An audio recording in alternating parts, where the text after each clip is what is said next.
The Coalition's broadcast went out across the stars like a thunderclap, reaching every inhabited station and colony in less than a standard hour. Screens in marketplaces flickered to life, and a stern alien voice spoke with authority, announcing that humanity had been declared an outlaw species. The words were cold and official, carrying the weight of centuries of galactic law. Earth and every human colony were to be cut off, quarantined, and punished for what the Coalition called crimes against stability. To most species, this message was terrifying enough to force compliance, but for humans it landed like a challenge thrown at their feet. On the rim of Coalition space, in the shadow of a dead world, the human frigate Resolute floated silent and dark. Her commander, Captain Maya Rourke, stood before a simple console with the Coalition broadcast still playing on loop. Around her, the crew bristled.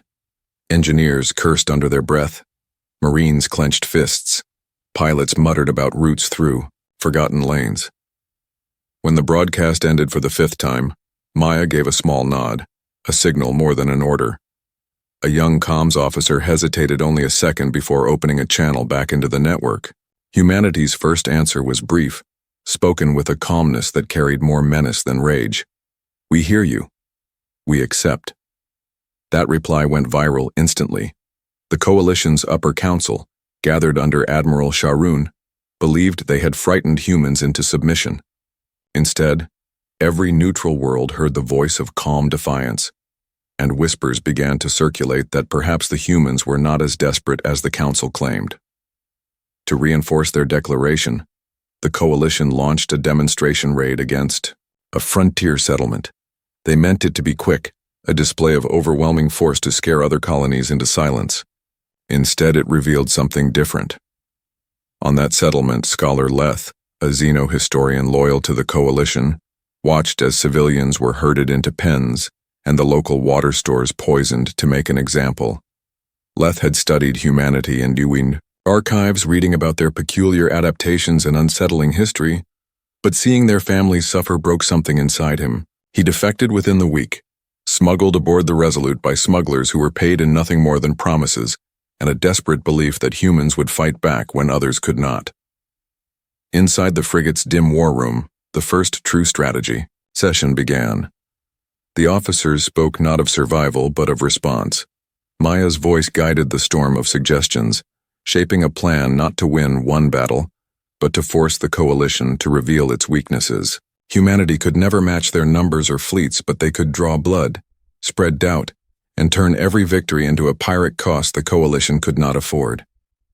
Meanwhile, across the galaxy, war correspondent Corey Sen carried a camera drone through smoke and ash, broadcasting live images of the aftermath of the Coalition's raid. He was not human, but something in the resilience of the survivors made him stay.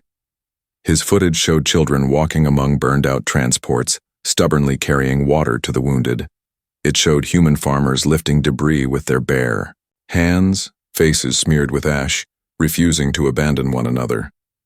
These images carried further than any speech, reaching hearts the Coalition could not silence. Admiral Sharoon saw the leaks but dismissed them. To him, humans were merely animals that had learned to shape metal, loud creatures from a dangerous world who could be broken once their nests were crushed.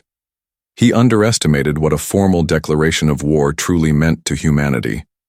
He thought fear would bind them, but instead it welded them together like steel. Back aboard the Resolute, Sergeant Teo Alvarez checked his squad's gear. They were restless, eager for action, their nerves tight but their resolve stronger. Teo reminded them what was at stake, that their fight was not only for Earth but for every name that had already been lost. They were not fighting for glory, but for debt. And that was a currency humans never failed to repay. When the Coalition broadcast was replayed yet again on a distant station, the final words of humanity's answer echoed louder. "We accept." To the galaxy it sounded like madness, but to humans it was tradition. A challenge accepted meant a fight promised, and a fight promised meant it would be finished no matter the cost. And so the first sparks of the war began, not with fire, but with a voice calm and certain, promising that humanity would not run, would not beg, and would not forget. This was only the opening act. And though the coalition believed they had declared war upon the weakest link of the galaxy, they would soon learn they had just placed themselves against the deadliest species ever to crawl out of a death world's gravity well. Humanity had heard the call, and humanity was coming. The frigate Resolute drifted into a trade lane that cut through the quieter parts of Coalition space, its hull scarred on purpose and its engines sputtering like a wounded beast. Captain Maya, Rourke had ordered the engineers to stage the damage, venting harmless plasma into the void and painting the outer shell with burns. To any passing patrol, it would look like a crippled ship, ripe for capture and interrogation. The Coalition had been telling the galaxy that humanity was beaten before the war had even started, so the trap was baited with their arrogance. When the scanners of a nearby cruiser wing picked up the signal, 3 enemy vessels peeled from formation to investigate, eager for trophies they could parade before Admiral Sharoon. Inside the dim belly of the Resolute, Sergeant Teo Alvarez and his squad crouched in the cramped space of the drop bay, helmets clipped to their belts and rifles mag-locked to their armor. He went down the line checking each Marine, not for gear but for eyes. Fear was natural, hesitation fatal. The moment the boarding klaxon sounded, they would spill across the void like a swarm of knives. Alvarez whispered a steady rhythm of reminders, not sermons or speeches, just short truths. Aim for the joints. Cut their comms first.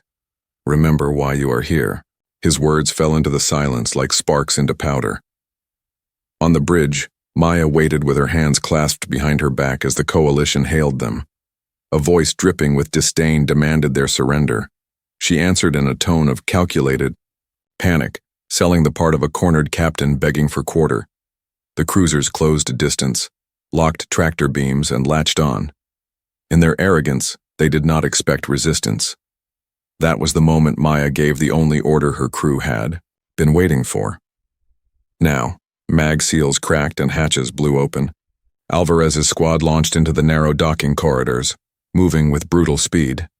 Coalition troops expected frightened captives. What they got were humans who fought like predators in their own den. Alvarez kicked through the first barricade. Rifle barking controlled bursts, and the Marines followed, cutting a path deeper into the enemy ship.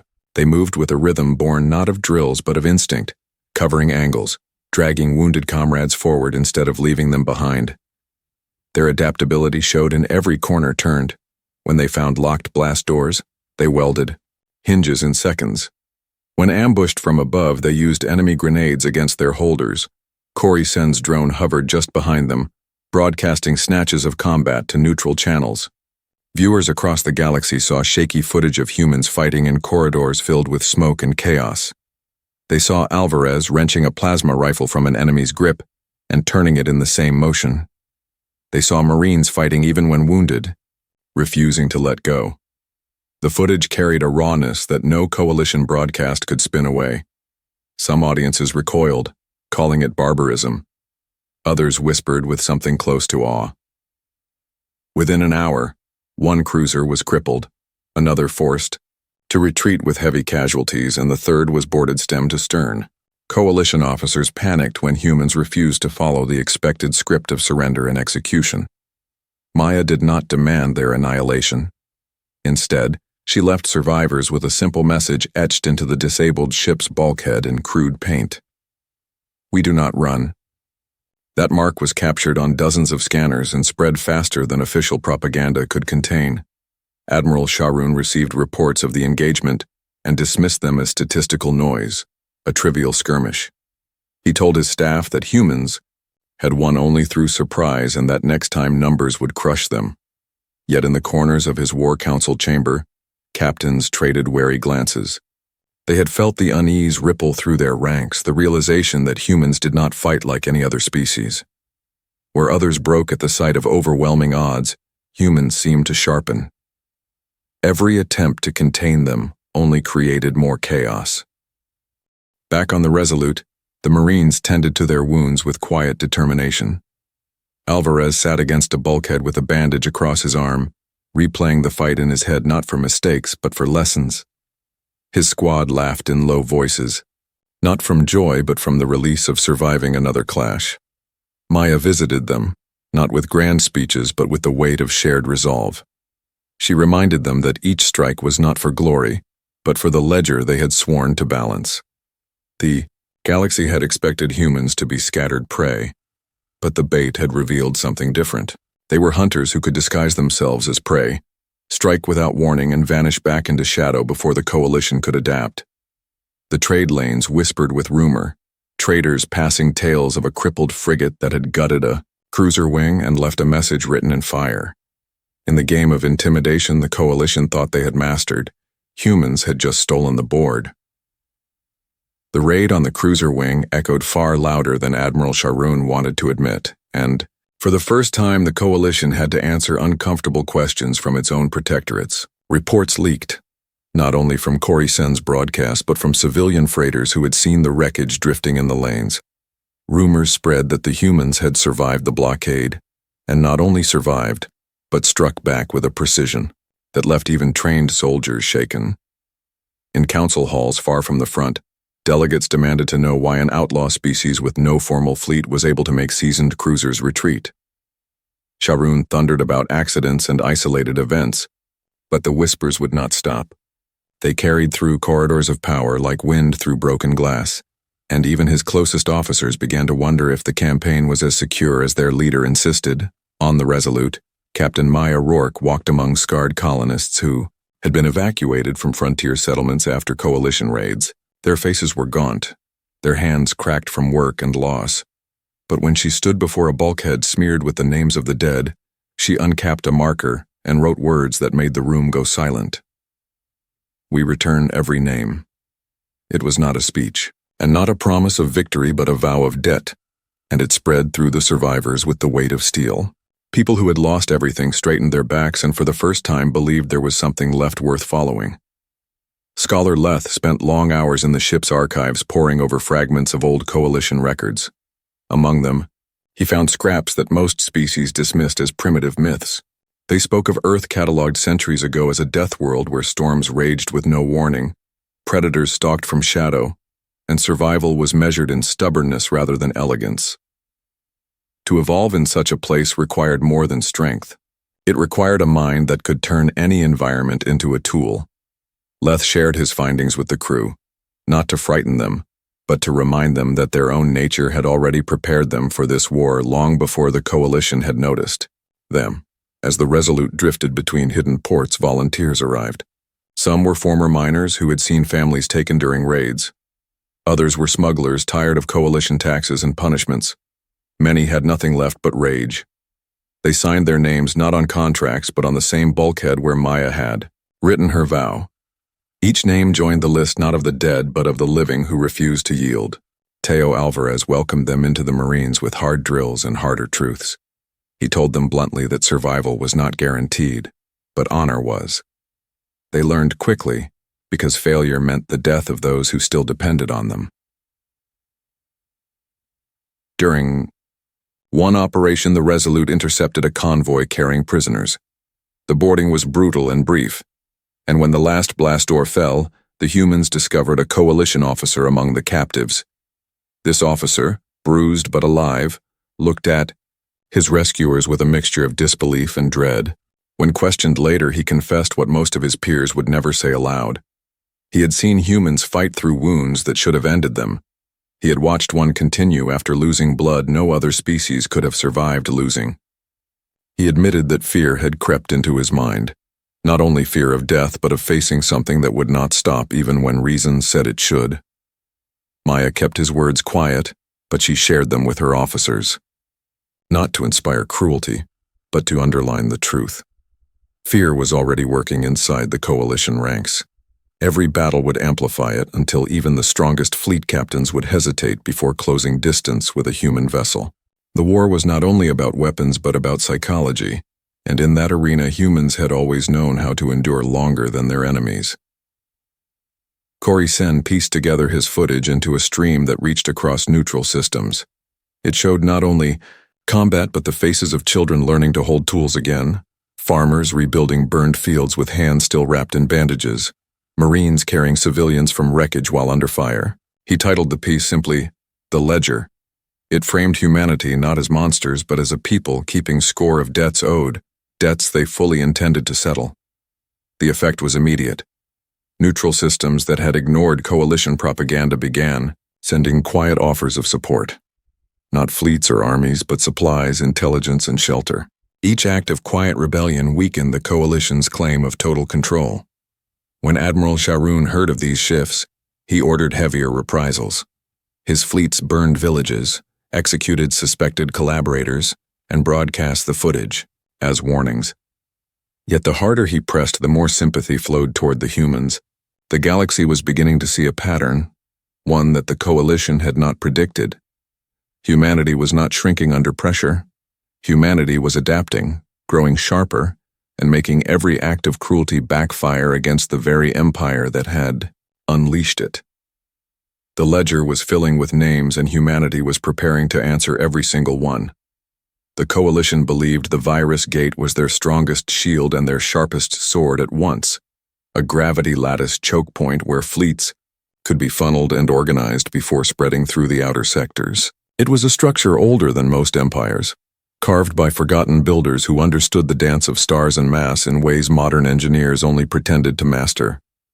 For centuries it had served as the coalition's anchor, the place where reinforcements gathered and where enemy fleets were broken before they could scatter. Admiral Sharoon was certain that if humans were reckless enough to appear here, they would be destroyed in a single overwhelming strike, a lesson broadcast for the entire galaxy to see. What he failed to understand was that Captain Maya Rourke had studied not only the gate itself but the habits of those who used it. For weeks the Resolute ghosted through dark lanes, gathering scraps of intelligence from smugglers and sympathetic traders. Every pattern of patrol, every shift in traffic, every routine docking was mapped and analyzed. Maya and her officers spread those maps across a table until the lattice of movements looked less like invincible order and more like an invitation to chaos. Humans had always thrived in chaos, and now they saw the gate not as a fortress but as a trap waiting to be reversed. Teo Alvarez drilled his Marines until their muscles ached and their nerves hardened. Their task would not be easy. They were not expected to hold ground or win through numbers, but to slip inside the very bones of the gate and strike at its heart. They memorized routes through narrow conduits, practiced timed charges, and repeated maneuvers until they could move in complete silence. Alvarez reminded them that hesitation meant death not only for themselves, but for every civilian convoy that depended on the gate being broken. They answered with steady eyes and the stubborn grit that had carried them through every fight so far. Scholar Leth added his own insights, reminding the crew that the gate's builders had never designed it for war but for transit. Its vulnerabilities were subtle, hidden beneath layers of upgrades and coalition arrogance. Leth showed them how a precise disruption at the right moment could cause ships to emerge scattered, confused, and vulnerable. It would require timing tighter than any clock, but humans were used to gambling with worse odds. When the day came, the coalition fleet assembled in polished ranks, hundreds of hulls gleaming under distant starlight, waiting for the moment when the Resolute would stumble into their jaws. Instead, the humans struck first. Decoys were seeded into the lattice, false signals of entire squadrons appearing in sensor echoes. Coalition commanders scrambled to adjust, shuffling ships into defensive lines that matched shadows rather than substance. In that moment of distraction, Alvarez and his Marines slipped into the gate itself, their small craft hugging blind spots and forgotten maintenance shafts. Inside the lattice, the Marines moved like shadows. Explosives were placed not for destruction, but for precision disruption. Each charge was set to fracture timing nodes by fractions of a second, enough to turn order into panic. When the detonations rolled, coalition warships emerging from the gate found themselves spat into battle at the wrong angles, overlapping trajectories and colliding fields. Confusion spread faster than orders could contain it. That was when Maya gave the signal and the Resolute and its hidden allies surged forward. The fight was not clean and it was not beautiful. It was teeth against steel, claws against doctrine. Human ships swarmed like insects, targeting command relays and support craft, rather than wasting fire on heavy armor. Alvarez and his squad fought through the corridors of a station clamped to the gate, planting charges that turned orderly docks into a maze of fire. Corisen's drone caught images of Marines dragging terrified civilians from collapsing chambers. carrying them across open airlocks, while plasma fire carved the walls around them. Those images streamed across neutral systems and ignited a wave of outrage. The coalition had promised stability and order, yet it was their own arrogance that had turned the gate into a slaughterhouse. Admiral Sharoon raged in his command chair, demanding his ships crush the humans at any cost. But every maneuver he ordered met counters that seemed improvised yet perfectly suited to the moment. The more ships he threw into the fray, the more chaos spread, until even his own captains began to question his judgment. For the first time in his long career, he realized the enemy was not breaking under pressure, but sharpening. Humanity was using the very weight of his fleet against him, turning his strength into weakness. When the smoke cleared, the coalition still held more ships and more guns, but their aura of invincibility was shattered. The Virus Gate, once a symbol of order, had been shown vulnerable. Survivors whispered of humans who turned traps inside out and of Marines who fought like fire-given flesh. Neutral worlds took note and began to arm in quiet defiance, offering shelter and supplies to human crews. And though Sharoon told his council that the battle was nothing more than an inconvenience, the truth was etched across the galaxy's networks. Humanity had not only survived, they had stolen a victory at the very heart of coalition strength, and the Gate of Knives, as the soldiers now called it, had drawn first blood for Earth. The Resolute limped away from the Virus Gate with scars deep across its hull, and for the first time in weeks the crew felt the weight of cost heavier than the thrill of survival. Plasma burns had carved sections of the ship into twisted corridors where smoke still hung in the air. Engineers worked without pause, patching with whatever metal could be scavenged, while the wounded filled bunks meant for cargo. Captain Maya Rourke walked those corridors in silence, her boots echoing through the damage as she stopped to speak to each survivor. She gave no grand speeches, only steady words that reminded them why they fought and why every name carved into the bulkhead was worth more than any victory the coalition could claim. Sergeant Teo Alvarez sat with his Marines in a dim medbay, his left side wrapped in bindings that glowed faintly from the heat of cauterized wounds. His squad had been ordered to hold a corridor during the evacuation of civilians trapped in the station clamps of the Virus Gate. The choice had been brutal: either withdraw to safety and let the evac shuttles be cut off, or hold the line against waves of coalition troopers. Teo had made the decision before his captain could even issue the command. He and his squad locked themselves into that corridor and fought until ammunition was down to knives and bare fists. Shuttles had escaped, packed with civilians, but the Marines had not left untouched. 3 never came back, and the survivors carried both pride and grief in equal measure. Corey-sen had captured some of it on his drone. Images of Alvarez standing bloodied at the mouth of the corridor, dragging one of his unconscious men back with a weapon still clenched in his other hand. The footage spread across neutral networks within hours. Some systems called it savage, others called it heroic. But no one could deny the raw humanity of it. For the first time, many saw humans not as faceless outlaws but as soldiers willing to bleed for those who could not fight for themselves. Scholar Leth felt the weight of this sacrifice more than most. He had chosen to stand with humanity, and every death in their ranks reminded him of his responsibility to tell the galaxy who these people truly were. He recorded testimonies, writing that humans were not reckless destroyers but guardians forged in hardship, a people who accepted pain as part of their bond with one another. In his words, he described them as grim but not cruel, as dangerous but never without reason. He released these writings alongside Corey's footage, and slowly the image of humanity began to shift. They were no longer merely the coalition's declared monsters. They were something more complex, something harder to dismiss. Yet while sympathy grew, Admiral Sharoon saw only weakness in the losses suffered by the Resolute. He ordered his fleets to intensify their campaign, convinced that more pressure would shatter what little resolve humanity had left. His broadcasts boasted of burning settlements, of punishing collaborators, of crushing resistance with overwhelming firepower. But every atrocity he ordered only strengthened the resolve of those watching. Neutral worlds that once turned away began to smuggle weapons, parts, and fuel to human crews. Farmers gave up stores of grain, engineers risked execution to pass along star maps, and small militias pledged loyalty to the cause of those who refused to break. Maya felt the weight of these shifting tides, but she never allowed herself the illusion that victory would come without pain. She sat alone in her quarters and recorded letters to the families of the fallen Marines, speaking each name with the respect of a commander who understood the debt could never be fully repaid. She told them of courage shown in corridors filled with fire, and of choices made to save the innocent. Her voice was calm, but when the recordings ended, she sat in silence for long stretches, her hands clenched as if to hold back the grief she could not show. Teo Alvarez returned to duty before the medics cleared him, his body aching, but his will sharper than ever. He trained new volunteers with the same hard truths he had given his first squad. He told them that fear would not kill them, but hesitation would, that pain was a signal, not a barrier, and that in the ledger they carried every name counted more than their own. His words struck deep, for they came not from theory but from a man who had already stood in the fire and chosen to stay.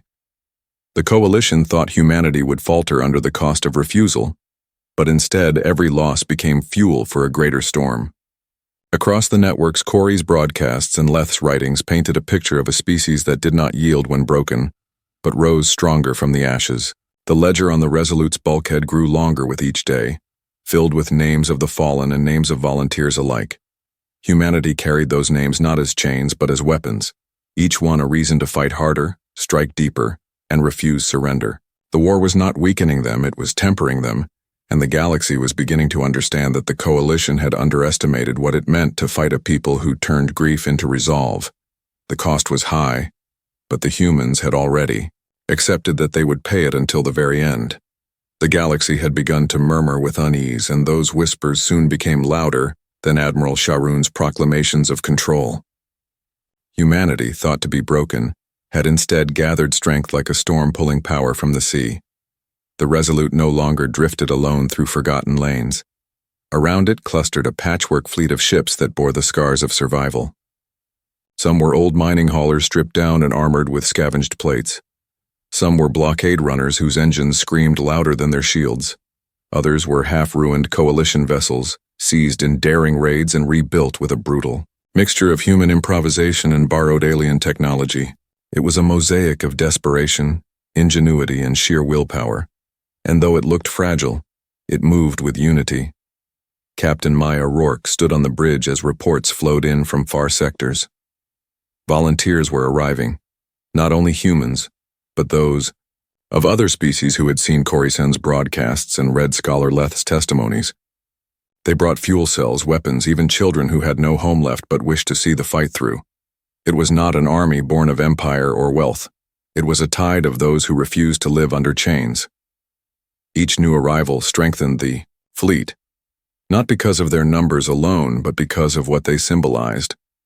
The galaxy was watching a species once branded as monsters become the beacon of resistance. Corey's latest work, a hard-edged documentary titled Deadliest Means Most, determined, circulated through hidden channels and neutral networks. It did not hide the blood or the grief. It showed the ruined colonies, the wounded Marines, and the civilians burying their dead with quiet dignity. But it also showed the determination, the rebuilding, the moments when laughter returned to faces that had no reason to laugh. It framed humanity not as victims but as fighters who refused to vanish. The title spread like wildfire. Even in coalition strongholds, soldiers whispered it when they thought their commanders could not hear. Leaked coalition memos only added to the unease. Captains reported that every tactic deployed against the humans failed after a single engagement. Boarding actions that should have crushed them instead devolved into brutal stalemates. Bombardments meant to shatter morale instead forged stronger alliances among survivors. Fleet doctrines that had been stable for centuries broke apart when faced with human improvisation. A simple truth became impossible to deny. Humans learned too quickly. They adapted after every battle, evolving faster than any doctrine could counter. Scholar Leth, sitting before a simple transmitter, translated human proverbs into the languages of dozens of species. One in particular struck deep. If you start a fight, finish it. He explained that for humans, conflict was not something to abandon halfway. To them, survival meant committing fully, not because they enjoyed destruction, but because they understood the price of leaving battles unfinished. To cultures that valued caution and retreat, it was a frightening revelation. To those who longed for freedom, it was a call to courage. Admiral Sharoon, desperate to restore order, announced a final engagement at Helion Reach, a system whose wide orbit lanes offered the perfect stage for spectacle. He promised the Council a decisive victory, claiming he would crush the human Mosaic fleet in full view of the galaxy. His fleet gathered in numbers so vast that even Maya's officers felt the sting of doubt. Hundreds of warships, sleek and disciplined, arrayed against a force stitched together from salvage and desperation. But Maya saw something Sharoon did not. His confidence was built on the belief that numbers alone would decide the battle. She knew otherwise. On the eve of the Reach, Maya addressed her crew and allies not from a podium, but from the simple bridge of the Resolute. She told them that the Coalition wanted a show, wanted to prove humanity's end in a blaze of glory. But she reminded them that glory was not their aim. Survival, justice, and the ledger of names yet to be answered were what drove them. Every scarred hull in their fleet carried those names. Every weapon pointed outward was not just steel and plasma, but memory. The speech was quiet, almost conversational, but it rippled through the fleet like current through wires. Teo Alvarez sharpened his blades in silence, preparing his squad for the push that was sure to come. He had seen enough to know that Helion Reach would not be about holding ground, but about breaking the spine of the Coalition command. His Marines loaded their rifles with steady hands, the memory of fallen brothers and sisters heavy on their shoulders. They were tired, scarred, and carrying wounds that never fully healed, but they were ready. Humanity had taught them that exhaustion was not the end, but the beginning of resolve. When dawn broke over Helion's twin suns, the Coalition fleet gleamed in ordered ranks vast enough to blot out the stars.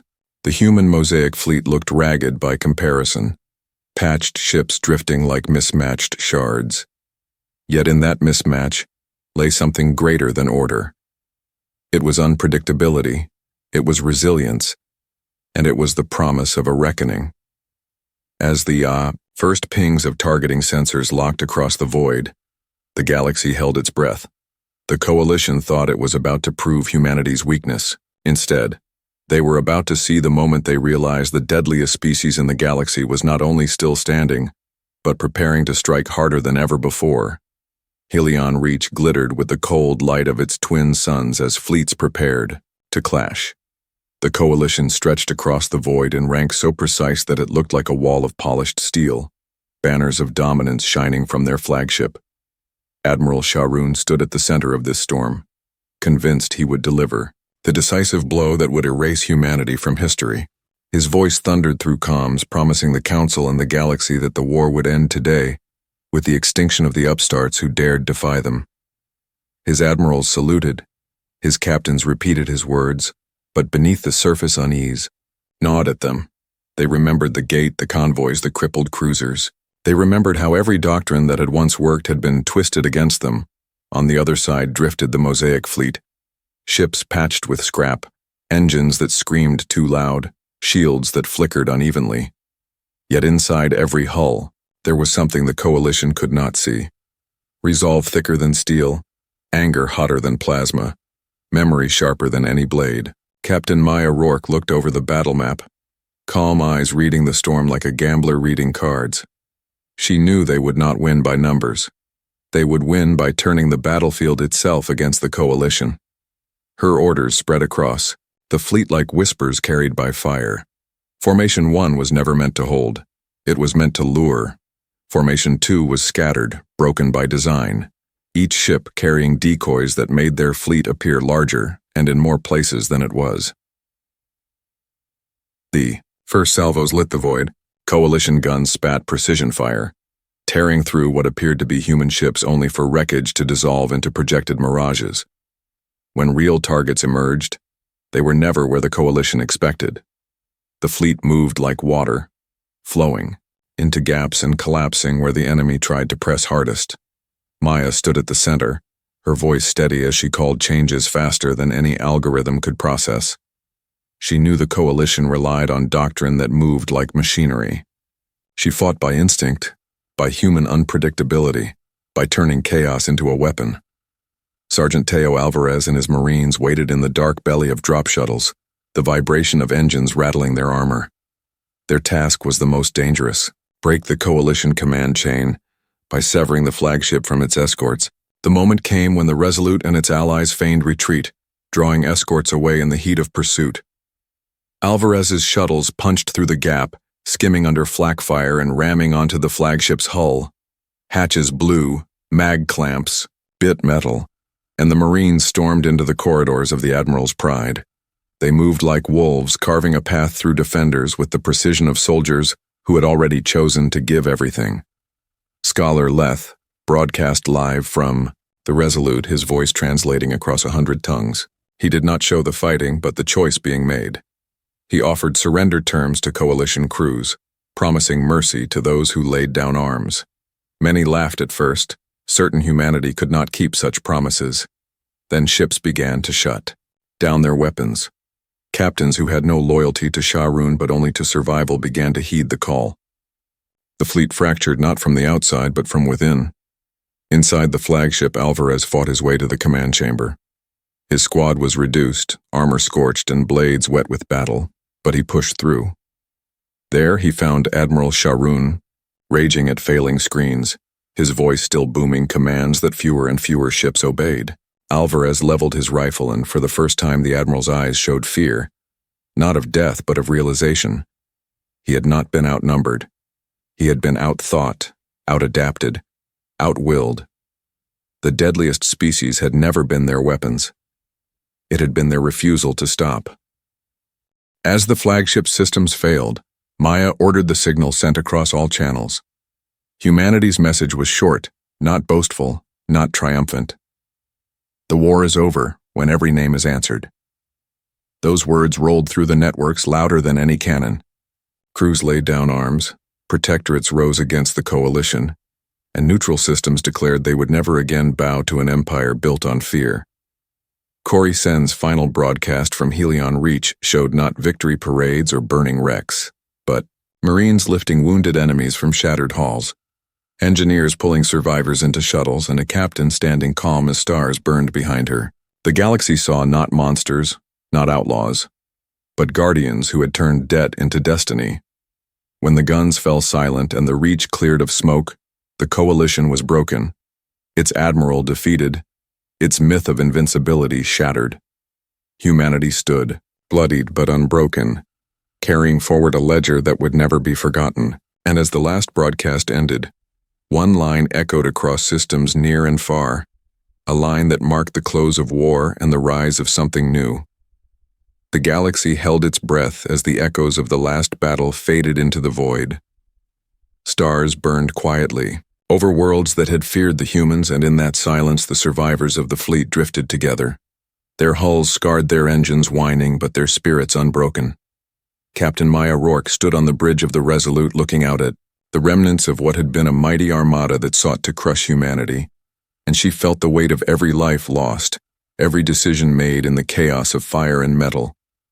It had been more than a battle. It had been a declaration, a reckoning that the species that had once been underestimated would never bow or break, no matter how many fleets were thrown against them. Across Helion, Reach Marines and engineers moved side by side, carrying wounded enemies, offering aid to those who had tried to annihilate them, showing mercy that would be remembered longer than any shot fired.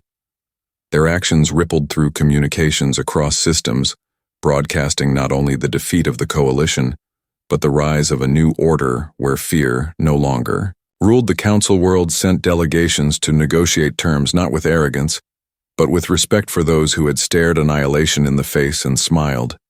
Humanity had rewritten the rules of engagement, had turned cunning and courage into weapons, far more devastating than any railgun or plasma cannon, and every system that had doubted them now recalculated the meaning of power.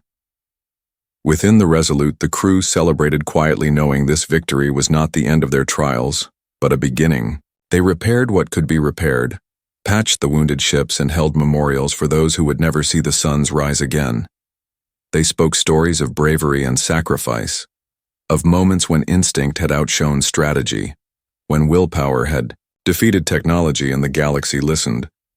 Humans had become a legend not for conquest, but for their audacity, their refusal to yield for the defiance that burned brighter than any star.